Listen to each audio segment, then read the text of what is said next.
नमस्कार, बहुत स्वागत है आप सभी का। मैं हूं आपके साथ श्वेता मिश्रा अवस्थी। राजस्थान लोक सेवा आयोग, जो किसी के लिए सपना है तो किसी के लिए हकीकत। राजस्थान के लाखों युवा जो काफ़ी मेहनत करते हैं, रात रात भर जागते हैं अपनी मंजिल तक पहुंचने के लिए, अपने भविष्य को आकार देने के लिए, अपने सपनों को साकार करने के लिए, और उनका भरोसा, उनका विश्वास टिका होता है राजस्थान लोक सेवा आयोग पर। अब इसी विश्वास को कायम रखना, इसे मजबूती से आगे लेकर चलना, ये जो जिम्मा होता है वो होता है आयोग अध्यक्ष का। लेकिन अब ये जिम्मेदारी दी गई है डॉक्टर जसवंत सिंह राठी जी को, और आज हम उन्हीं से खास बातचीत करेंगे। डॉक्टर जसवंत जी, बहुत स्वागत है आपका हमारे इस शो में। थैंक यू सर, सबसे अहम सवाल ये, मुख्यमंत्री अशोक गहलोत ने आरपीएससी की कमान आपको सौंपी है, इसे आप चुनौती के तौर पर देखते हैं या अवसर के तौर पर? जो मुख्यमंत्री जी ने भरोसा और विश्वास जताकर इन चुनौतीपूर्ण परिस्थितियों में मुझे ये कार्य सौंपा है, मैं आश्वस्त करना चाहता हूँ प्रदेश की जनता को भी, युवाओं को भी, कि किसी के साथ भी आयोग के स्तर पर अन्याय नहीं होगा। हम उनके भरोसे और जो हमसे अपेक्षाएं हैं उन पर खरा उतरने का प्रयास करेंगे, और निश्चित रूप से हमारी जो प्राथमिकताएं हैं, युवाओं को जल्द से जल्द रोजगार मिले, योग्य युवा कोई वंचित ना रहे, और समयबद्ध इसको कार्यक्रम को हम लागू करने का प्रयास करें। जो सबसे बड़ी चुनौती आज जो आरपीएससी के समक्ष है और अन्य भर्ती एजेंसियों के समक्ष भी ये चुनौती है, तो पूरी ट्रांसपेरेंसी से, पूरे कमिटमेंट के साथ, निष्पक्षता से और समय पर भर्ती हो, उसका हमारा प्रयास रहेगा। और आज इस आपके माध्यम से मैं प्रदेश की जनता को भी ये संदेश देना चाहूँगा कि वो इस विषय में किसी के भ्रम में ना आए कि आयोग के स्तर पर कोई गड़बड़ी होगी। सत्य हमेशा सत्य रहता है, तथ्य तथ्य ही रहते हैं, तथ्य बदल नहीं जाते किसी के सहमत या असहमत होने से। पर हम पूरे विश्वसनीयता से काम करेंगे, इस बात का भरोसा हम दे सकते हैं। कार्यवाहक अध्यक्ष बनने की पहली सूचना आपको किससे मिली थी और आपका पहला रिएक्शन क्या था? नहीं, मुझे ये सूचना मेरे पहले मीडिया के साथियों से ही मिली, और आधिकारिक सूचना मुझे आयोग के सचिव के माध्यम से मिली। एक जो विश्वास मुझ पर व्यक्त किया है, उसको मैं चुनौती के रूप में देख रहा हूँ, और इस चुनौती को मैं बखूबी निभाऊंगा मेरे सब आयोग के साथियों के सहयोग से, और यहाँ के अधिकारी कर्मचारी जो मैं समझता हूँ काफ़ी मेहनत और लगन से काम कर रहे हैं। सब आयोग के साथियों से बात की, सब अधिकारियों से बात की, तो हमने जो आश्वासन और भरोसा लोगों को दिलाया है कि समय पे भर्तियाँ होंगी, जो वर्ष 2022 का भर्ती कैलेंडर जारी किया है उसको वर्बेटम हम लागू करें, ये हमारा प्रयास रहेगा। और सभी अभ्यर्थी उसके अनुसार ही अपनी परीक्षाओं की तैयारी करें, और इस भ्रम में ना रहें कि हम बदलेंगे। हमारी पूरी तैयारी है, और एक बेहतरीन तरीके से और पूरे ट्रांसपेरेंसी के साथ हम एग्ज़ाम कंडक्ट कराएंगे। किसी को कोई शिकायत का अवसर ना मिले, ये हमारा प्रयास रहेगा। बिल्कुल सर, पत्रकार पृष्ठभूमि से आप आते हैं, और कहा भी जाता है जर्नलिस्ट के लिए कि jack of all trades master of none. ऐसे में पत्रकार अध्यक्ष जब आरपीएससी के चेयरमैन की कमान संभाला, आरपीएससी की कमान संभालना है, क्या फ़ायदा आयोग को मिलेगा? देखिए श्वेता, मैं एक पत्रकार के विषय में आपको बताऊं कि हमारा एक सार्वजनिक जीवन में रहते हैं हम लोग, और कोई भी समाज का तबका अनछुआ नहीं रहता जिनसे हमारा इंटरेक्शन नहीं होता। सर्वोच्च प्रधानमंत्री कार्यालय से लेकर के और चतुर्थ श्रेणी कर्मचारी तक हम लोगों का संवाद होता है। तो मैं समझता हूँ कि समाज के हर तबके की भावनाओं को हम समझते हैं, उनकी समस्याओं को समझते हैं। व्यवहारिक पहलू जो दूसरों के लिए अनछुआ है, उससे हम कहीं ना कहीं रूबरू होते हैं, और बेहतर समझने, मैं समझता हूँ कि बेहतर समझ होती है आम जन के बारे में और लोगों की अपेक्षाओं के बारे में, और प्रैक्टिकली क्या होना चाहिए, क्या नहीं होना चाहिए, क्या जो सोर्सेज है हमारे रहते हैं, उनसे काफ़ी कुछ इन्फॉर्मेशन जो है वो अपने आप में पावर है। इंफॉर्मेशन आईटी का युग है, उसके माध्यम से भी हम लोग संवाद करते रहे हैं लोगों से। तो ये मुझे लगता है कि कहीं ना कहीं मुझे इससे फ़ायदा होगा और आयोग को भी इसका लाभ मिलेगा। बिल्कुल, मुख्यमंत्री अशोक गहलोत का विजन है और कोशिश भी लगातार रहती है कि ज़्यादा से ज़्यादा रोजगार मिल सके हमारे युवाओं को, प्रदेश के युवाओं को जो बहुत ज़्यादा मेहनत भी कर रहे हैं। आयोग का इस दिशा में क्या कोशिश है, आने वाले वक्त में भी रहेगी? देखिए, जहाँ मैं मुख्यमंत्री अशोक गहलोत साहब की बात करूँ तो उनका एक लंबा सार्वजनिक जीवन रहा है। उन्होंने अपने राजनीतिक जीवन की शुरुआत छात्र नेता के रूप में की, युवाओं के बीच रहे वो कॉलेज, यूनिवर्सिटी और वहाँ से लेकर के सांसद, और आज तीसरी बार अब मुख्यमंत्री के रूप में कार्य कर रहे हैं। तो मैं समझता हूँ कि मुख्यमंत्री जी को युवाओं की पीड़ा बखूबी समझते हैं, और जब भी हमसे संवाद हुआ उन्होंने इस बात की चिंता प्रकट की कि कैसे जल्दी से जल्दी आप जो है युवाओं को रोज़गार दें, समय पर दें, किसी के साथ भी अन्याय ना हो, किसी के साथ ऐसा ना हो कि किसी कारणवश वो वंचित हो जाए नौकरी से। ये पीड़ा उनके मन में हमेशा से रही है, मैंने देखा। मैं समझता हूँ कि ये इतना संवेदनशील मुख्यमंत्री के रूप में उन्होंने जो मुझे हमको संदेश दिया, स्थापना दिवस हो चाहे जब भी हमारे आयोग के सदस्य मिले, संपूर्ण आयोग भी मिला, तो हमेशा से उन्होंने इस बात पर जोर दिया। और क्योंकि ये एक संवैधानिक संस्था है, लिस्ट पॉलिटिकल इंटरफेरेंस इस संस्था में होता है, तो उन्होंने भी इस संस्था को इंडिपेंडेंटली और बिना किसी दबाव के, बिना किसी प्रभाव के काम करने के लिए कहा।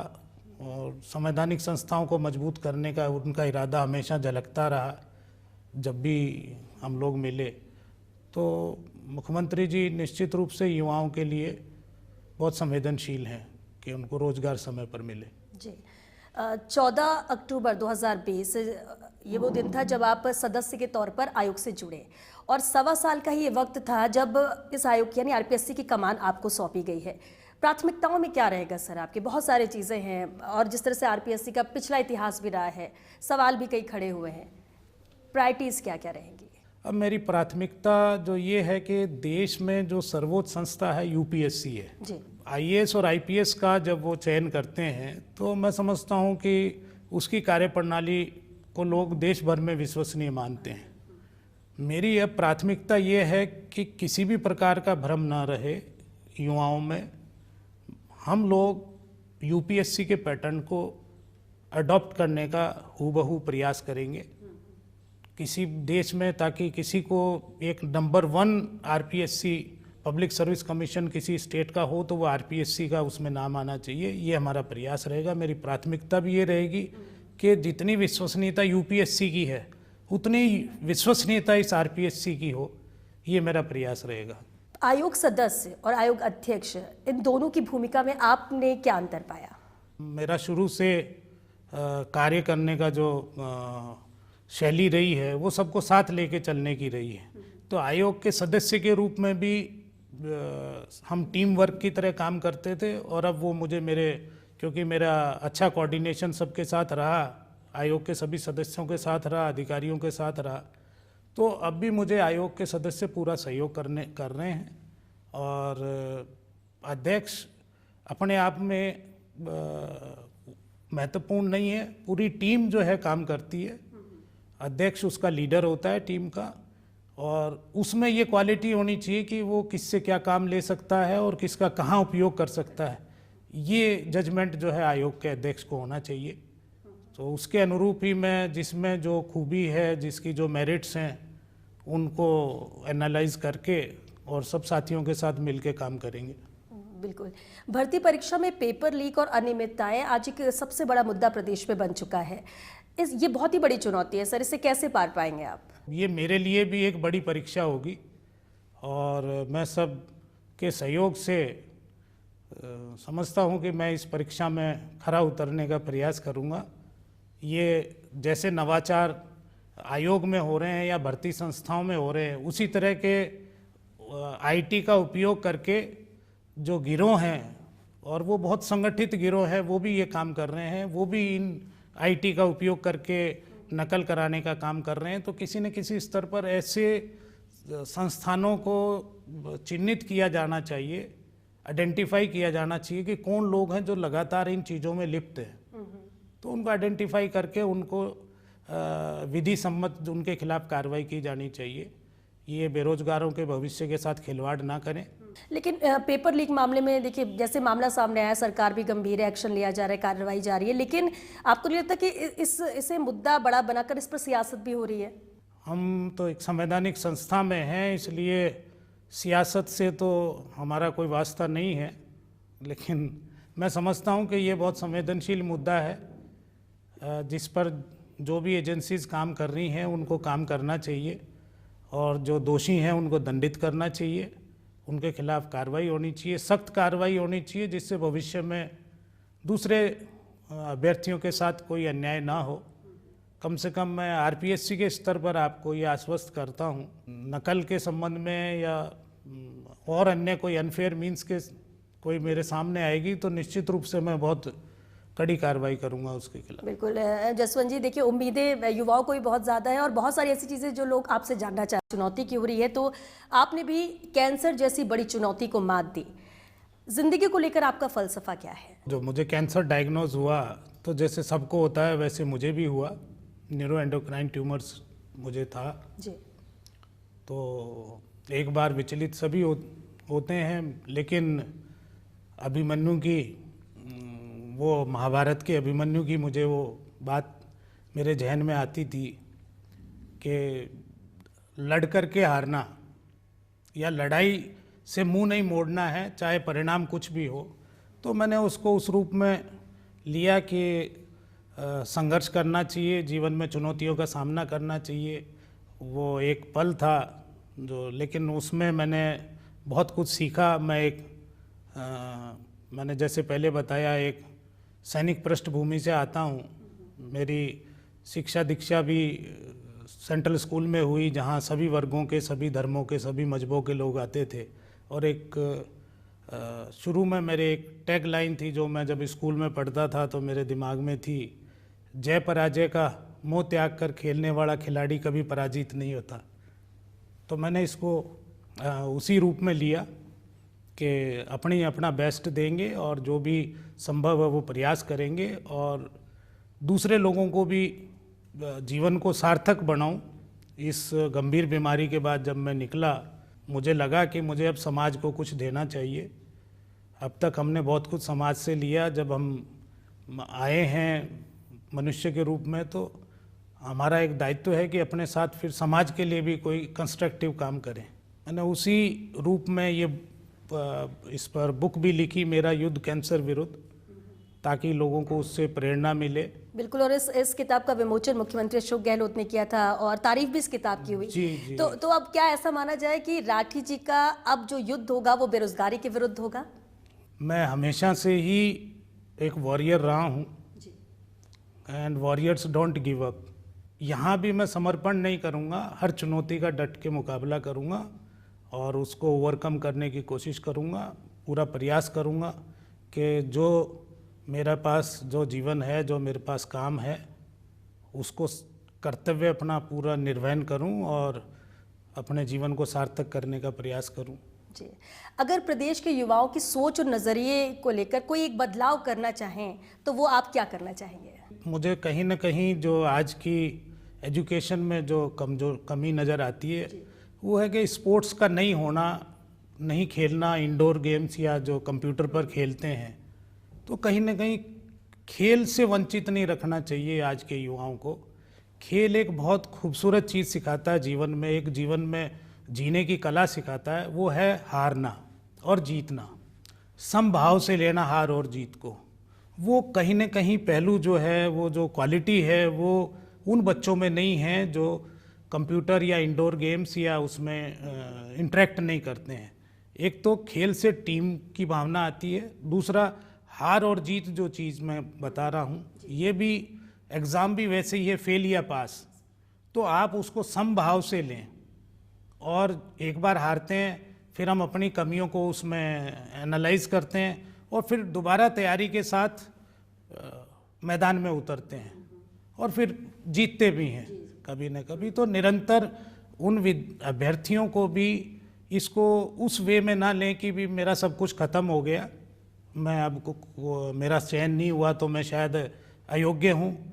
तो ऐसा नहीं है, वो अपने उसको एनालाइज करे कि मेरी कमजोरी कहाँ रही, उसको आइडेंटिफाई करे और पुनः जो है अपनी तैयारी के साथ दूसरे एग्जाम में जो है तैयारी करके आए। अब बतौर पत्रकार आपको जानते हैं, आरपीएससी सदस्य आपको सभी जानते हैं, अब तो अध्यक्ष की कमान है, लेकिन अनछुए पहलू भी जरूर जानना चाहेंगे एक खिलाड़ी के तौर पर भी। नहीं, मैं स्कूल में केंद्रीय विद्यालय में, जैसे मैंने बताया, सेंट्रल स्कूल में पढ़ता था जयपुर में जी। और तब से मैं स्पोर्ट्स में बहुत अच्छा मैंने परफॉर्मेंस की। नेशनल तक मैं वॉलीबॉल और बास्केटबॉल में खेला। उसके अलावा मुझे पहले पुराने महाराणा प्रताप को जैसे मैंने देखा, घोड़े पे बैठे हुए चित्र देखे बचपन से ही, जो चीज़ें, तो घोड़ों के प्रति, हॉर्स के प्रति मेरा आकर्षण रहा। तो मैंने जब भी मुझे समय मिला, क्योंकि काफ़ी सुविधाजनक नहीं होता घोड़ा रखना घर पे, तो जब भी मुझे अवसर मिला मैंने हॉर्स राइडिंग करने का प्रयास किया और फिर इस हॉबी को मैंने, इस रुचि को आगे परस्यू किया और एक अच्छे घुड़सवार की तरह मैंने बरसों तक हॉर्स राइडिंग की और मैं राजस्थान पोलो क्लब का ऑनरेरी मेंबर रहा लंबे समय तक। तो ये मुझे लगता है कहीं ना कहीं स्पोर्ट्स का बहुत बड़ा योगदान होता है आपके व्यक्तित्व विकास में। आरपीएससी की हम जैसे बात करते हैं, आरपीएससी में इंटरव्यू प्रक्रिया को लेकर लोगों में कई तरह की भ्रांतियां हैं, इन भ्रांतियों को कैसे दूर करेंगे? उसी दिन सेम डे 15 मिनट पहले ही हम हमारे माननीय सदस्यों को जो बोर्ड चेयर करते हैं उनको ये बताया जाता है, उनके पास एक सीक्रेट एनवलप जाता है कि आप किस बोर्ड में बैठेंगे। उससे पहले उनको कोई जानकारी नहीं होती है, नंबर 1। नंबर 2, जो एक्सपर्ट्स के रूप में आते हैं, जो भी बुलाए जाते हैं बोर्ड में बैठने के लिए, इंटरव्यू के लिए, उनको भी 5 मिनट पहले पता लगता है कि कौन किस बोर्ड में बैठेगा और उनकी कोई आइडेंटिटी कैंडिडेट की उनके पास नहीं होती है। उनके पास कोई रोल नंबर नहीं होता है, उनके पास नाम नहीं होता है, उसका कोई एड्रेस नहीं होता है, किसी प्रकार का उसमें कोई ऐसी चीज़ नहीं होती जिससे कि इंटरव्यू लेने वाला आइडेंटिफाई कर सके कि ये वो कैंडिडेट है। तो मैं समझता हूँ ये भ्रम ज़्यादा है और हकीकत कम है इसमें। मैंने खुद ने लगभग 1.5 साल इस इंटरव्यू किए हैं और मेरे साथ सीबीआई के पूर्व डायरेक्टर्स, जॉइंट डायरेक्टर्स और चीफ से हमारे यहाँ के भी कोई vice chancellors, ex vice chancellors और मतलब जो सर्वोच्च पदों पर रहे, प्रिंसिपल सेक्रेटरीज, एसीएस, सब लोग आके बैठते हैं। पूर्व डीजीपीज आके बैठे हैं, अलग अलग प्रांतों के लोग आकर के बैठे हैं इंटरव्यूज़ में। तो मैं समझता हूँ इसमें भ्रम ज़्यादा और हकीकत कम है। अब किसी का नहीं होता है तो वो इस तरह के आरोप लगा सकता है, पर कम से कम मेरा अनुभव ये रहा आने के बाद कि मेरे साथ ऐसी कोई घटना नहीं घटी और मैंने प्रयास किया कि सबके साथ जस्टिफिकेशन हो। तो इसको आप उस तरह से नहीं रह सकते और उनको भ्रम नहीं रखना चाहिए। मैं उनको अभी फिर विश्वास दिला रहा हूँ आपके माध्यम से कि कोई भी ये ना सोचे कि उसके साथ अन्याय होगा। हर अंतिम छोर पर बैठे हुए व्यक्ति के साथ भी यहाँ न्याय होगा, इस बात के लिए मैं आश्वस्त करना चाहता हूँ। बिल्कुल, भर्तियाँ निकलती हैं। देखिए, एक आरपीएससी का सबसे मोटिव है कि अब कैलेंडर भी लाया गया है और तारीखें भी तय हैं यहाँ पर, अब एग्ज़ाम कराना है, ये फोकस रहेगा। लेकिन साथ ही साथ भर्तियाँ निकलती, एग्ज़ाम होते हैं, लेकिन कोर्ट कचहरी में अटक जाती, 4-4 सालों तक एग्ज़ाम नहीं होते। मुख्यमंत्री अशोक गहलोत का भी सीधे तौर पर कहना है कि जो भर्तियाँ हैं ना अटके, ना लटके और ना ही भटके, सीधे ट्रैक पे जिस तरह का फोकस वो रहे। ये आप नहीं मानते कि बड़ा चैलेंज होगा और इसे लेकर आरपीएससी फोकस्ड है? अब कहीं ना कहीं कोई संगठित गिरोह हैं या ऐसे बड़े माफिया हैं जो इस काम में लिप्त हैं। मैंने देखा है जो लोग प्रदर्शनों में या कोर्ट में जाते हैं, जब एक बेरोजगार की बात करते हैं तो उसके पास सुप्रीम कोर्ट या हाई कोर्ट में फीस देने के लिए इतने पैसे कहाँ से आते हैं, जब वो खुद बहुत बेरोजगार है, गरीब है, उसके नाम से रिट पिटीशन लगाई जाती हैं। तो ये भी एक अपने आप में क्वेश्चन मार्क है। ये इनको लेट करने का, ताकि और बैचेज मिल जाएं, इनको भर्तियों को लटकाने का काम करते हैं। ये दुर्भाग्यपूर्ण है, इनको आइडेंटिफाई किया जाना चाहिए। मैं फिर कह रहा हूँ कि लेकिन हमारे स्तर पर हम कोशिश करेंगे कि कोई लिटिगेशन ना हो। हमारे यहाँ ट्रांसपेरेंसी बनी हुई है और कैलेंडर के अनुसार हम आगे भर्ती करेंगे ताकि समयबद्ध तरीके से और कैंडिडेट भी अपना शेड्यूल बना करके अपने प्रिपरेशन करे। जो सीरियस कैंडिडेट है मैं उनसे फिर कहूँगा कि वो निश्चित रूप से भर्ती कैलेंडर के हिसाब से अपनी प्रिपरेशन करें ताकि वो सफल हो सके। ये जो डिले वाला है वो अब नहीं होगा। जी जी, यही हो जाए तो युवा वैसे ही खुश हो जाएगी। आयोग जो के स्तर पे हाँ, किसी तरह आयोग से के नहीं स्तर पे होगा। डिले नहीं बिल्कुल। होगा। मैं अभी भी आपसे कह रहा हूँ कि हमारी पूरी तैयारी है। अभी बहुत बड़ी चुनौती हमारे सामने है। मैंने कहा कि ये अभ्यर्थियों का नहीं, हमारा भी इम्तिहान है कि कोई पेपर लीक नहीं हो, किसी तरह की कोई गड़बड़ी नहीं हो और अच्छे से जो है संपन्न हो ये परीक्षा। सबसे बड़ी परीक्षा हमारे सामने अभी है आरएएस मेंस की। सर इसी को लेकर एक सवाल, जो बेरोजगार हैं और तैयारियां कर रहे थे लगातार, तारीख सामने है, लेकिन एक कैंपेन युवा चला रहे हैं ट्विटर पर, सोशल मीडिया पर कि क्योंकि सिलेबस को बदला गया है और तैयारी का वक्त नहीं है तो इसकी डेट को पोस्टपोन किया जाए, थोड़ा आगे बढ़ाया जाए ताकि उन्हें वक्त मिल सके। क्या इस दिशा में भी आरपीएससी कुछ सोच रही है? कोई बीच का रास्ता निकालने की कोशिश? मुख्यमंत्री से भी युवाओं ने ये गुहार लगाई है। नहीं, मैं आपको श्वेता जी कह रहा हूँ कि जो बच्चे तैयारी कर रहे हैं वो शुरू से फोकस होकर के अपने एग्ज़ाम पर काम कर रहे हैं, तैयारी कर रहे हैं। जी, अगर वो आंदोलन करेगा तो तैयारी नहीं करेगा। जो तैयारी वक्त उसमें करेगा जा वो रहा है। आंदोलन करने नहीं वक्त जाएगा। आंदोलन में ही जा रहा है। वक्त आंदोलन में जा रहा है, तो ये समय खराब ना करें अपना। आप मुझे एक एग्जाम्पल बताएं या वो बताएं जब आरपीएससी यूपीएससी ने अपनी डेट्स जो है पोस्टपोन कर दी हो किसी वजह से। उसकी विश्वसनीयता इसलिए है यूपीएससी की क्योंकि वो डेट पोस्टपोन नहीं करते, किसी के दबाव या प्रभाव में नहीं आते। तो इनको कहीं ना कहीं ये समझना होगा, मेंटली प्रिपेयर होना होगा युवाओं को भी अगर आप भर्तियां टाइम पे चाहते हो, लटकाना नहीं चाहते हो, तो ये राह छोड़ करके आप भर्ती कैलेंडर के अनुसार कम से कम हमें काम करने दीजिए ताकि आपका भला होगा, सभी का भला होगा उसमें, और एक कन्फ्यूजन की स्टेज से बाहर आएंगे सब लोग। बिल्कुल। और एक अहम सवाल ये भी कि आरपीएससी ने बहुत सारे नवाचार किए हैं जिसमें देश भर में उन चीज़ों को लेकर उसे नोटिस भी किया जा रहा है, सराहना भी की जा रही है। किस तरह की कोशिश है आने वाले वक्त में भी इस तरह के कुछ नवाचार होंगे ताकि जो अभ्यर्थी हैं उन्हें उसका लाभ मिल सके? मेरा ये प्रयास रहेगा कि हूबहू हम यूपीएससी को पैटर्न को यहाँ लागू करें। तो क्वेश्चन मार्क स्टेट पीएससीज पर लगता है वो ना लगे और हर बच्चे को ये पता हो कि जो वेबसाइट पर डला हुआ है वही ऑथेंटिक न्यूज़ है, कोई प्रवक्ता हमारे नहीं है। जो आरपीएससी की वेबसाइट पर उनको देखने को मिलेंगी तिथियां वही मिलेंगी। और ये one time registration, on screen marking, आपको लगता है इससे ट्रांसपेरेंसी आएगी? जो जी बिल्कुल, जो भी नवाचार हम कर रहे हैं वो इसी उद्देश्य से कर रहे हैं कि एप्लीकेंट्स का जो कैंडिडेट हैं उनका कम से कम खर्चा हो, उन पर कोई आर्थिक भार भी नहीं पड़े, बार बार रिपीटेशन नहीं हो, उनको एक ही काम के लिए 2 बार 3 बार फॉर्म नहीं भरना पड़े, प्रदेश के कोने में बैठे हुए भी वो अपलोड कर सकते हैं, अपना रजिस्ट्रेशन करा सकते हैं, तो ये उनको सुविधा होगी।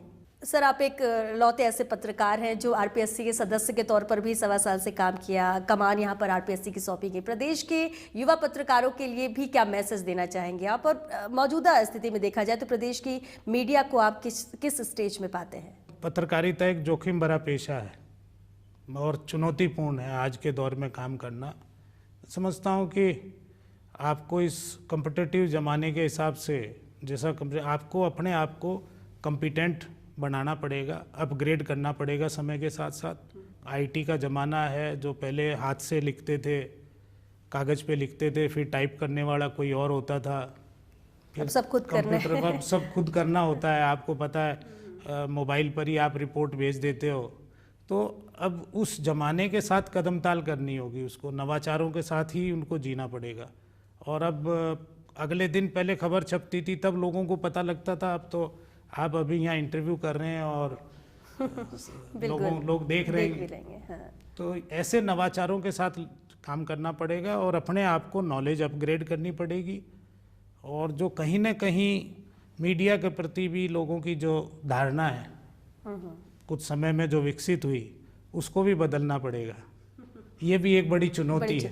बिल्कुल सर। एक आखिरी सवाल, क्योंकि बहुत सारे प्रदेश के युवा हैं जिनको उम्मीद आरपीएससी से है, तैयारी एग्जाम्स को लेकर कर रहे हैं, संशय भी बहुत सारे उनके जहन में थे, लेकिन उम्मीद आपसे अब और ज़्यादा बढ़ गई, क्या मैसेज उन्हें देना चाहेंगे? जो भी, चाहे वो पत्रकार साथी हो या युवा हो या अन्य लोग भी जो अपेक्षा नहीं रखते सरकारी नौकरी की या उसकी, प्राइवेट सेक्टर में भी बहुत सारी अपॉर्चुनिटीज़ हैं जो लोग अवेल कर रहे हैं। जो सक्षम है वो जा रहे हैं, जो कॉम्पिटेंट है वो लोग जा रहे हैं, यहाँ भी जो कॉम्पिटेंट है वो सेलेक्ट हो रहे हैं। तो मेरा ये कहना है कि अपना खुद का विकास करना, खुद व्यक्तित्व का विकास करना, अपनी नॉलेज को अपडेट करना, नॉलेज इज़ पावर। तो आपको अपने आप को जिस पोस्ट के लिए या जिस काम के लिए आप जा रहे हैं, अपने आप को उसके लिए प्रिपेयर करना, प्लान करना, अपग्रेड करना, ये एक चुनौती है जो जिसके लिए सबको तैयार रहना चाहिए। अगर वो कोई अपेक्षा करता है तो उसको उसके अनुरूप अपने आप को इक्विप करना पड़ेगा। डॉक्टर जसवंत जी, बहुत शुक्रिया आपका फर्स्ट इंडिया से बातचीत के लिए, क्योंकि आरपीएससी पे जो भरोसा पहले था, ठीक है बीच में बहुत सारी गड़बड़ियां हुई हैं, उन पर जांच भी हो रही, कार्रवाई हो रही, एक्शन लिया जा रहा है, लेकिन आप प्रदेश के सभी युवा जो तैयारी कर रहे हैं वो तैयारी पर फोकस करिए, ना किसी आंदोलन पर, ना किसी और दूसरी बात पर, क्योंकि कामयाबी मिलेगी जब आप लगातार मेहनत करेंगे। और आरपीएससी चेयरमैन जिन्होंने साफ तौर पर कहा है कि आश्वस्त करते हैं कि तारीखों पर एग्जाम होंगे, पूरी तरह से ट्रांसपेरेंसी होगी और किसी तरह की कोई शिकायत आरपीएससी की तरफ से युवाओं को नहीं होगी। चलिए इसी के साथ हमें दीजिए इजाजत। नमस्कार।